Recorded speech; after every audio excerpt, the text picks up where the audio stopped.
I am an artist. I deliver mail for the Postal Service, and I'm a mother, and I volunteer to paint masks at the Oklahoma Proton Center for children who are getting treatment. I went to school for fine art at Midwestern State University for a couple of years, and I really enjoyed that. But since then, I just kind of do it whenever I possibly can. She wants to make a difference. She wants to make people feel something when they see her art. And that's what she really wants is to have that connection, that physical, emotional connection with the piece of art that she's done. And that she tries to put her soul into it, and hopefully that reflects in the art. I do like to do things for people and use it like in a humanitarian way. Like I might volunteer to paint faces at an event, or like Oklahoma Proton Center, I really believe in the cause and I really want to put a smile on a little kid's face. I was good friends with somebody who worked here who mentioned while he was traveling that he had heard of somebody else painting a mask for a little boy.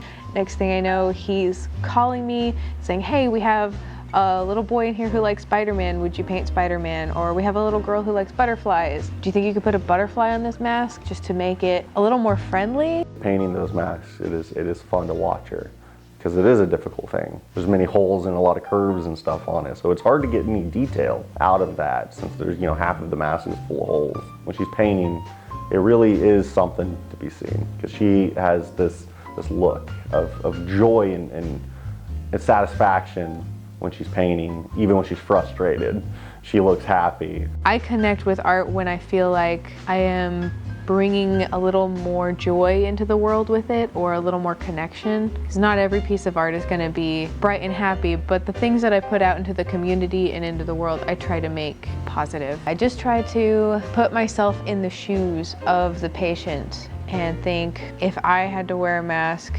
what would I kind of want it to look like? A nurse or somebody who has interacted with the patient will write me a little note or send me a text message that's just like, sea turtle, and I'll have to go off of that. And I just try to think of like all of the little kids I've met, or whatever the age range might be. Like maybe I have a cousin, or maybe, a friend has a kid who's in that age range. Other than that, it's just kind of reaching imagination and empathy as much as I can use it. And then I'll do some research. I'll just Google some pictures. Even if I know what it is, I want to make sure that it looks accurate, because I want, like, if it's, a Transformer, I want them to go, oh my gosh, that's Optimus Prime. I don't want them to say, oh, a robot, I want them to feel seen and appreciated, and I want them to be excited.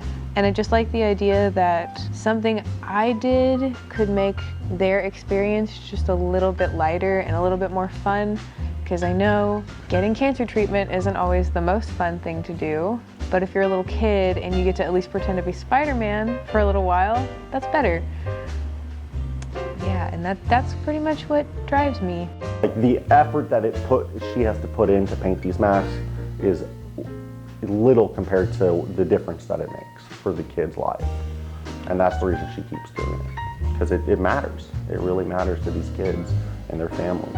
Thank you for the mask. I love it. It's awesome, and I'm probably gonna hang it up so it'll see me every single time I go to bed. And again, this is great. Thank you.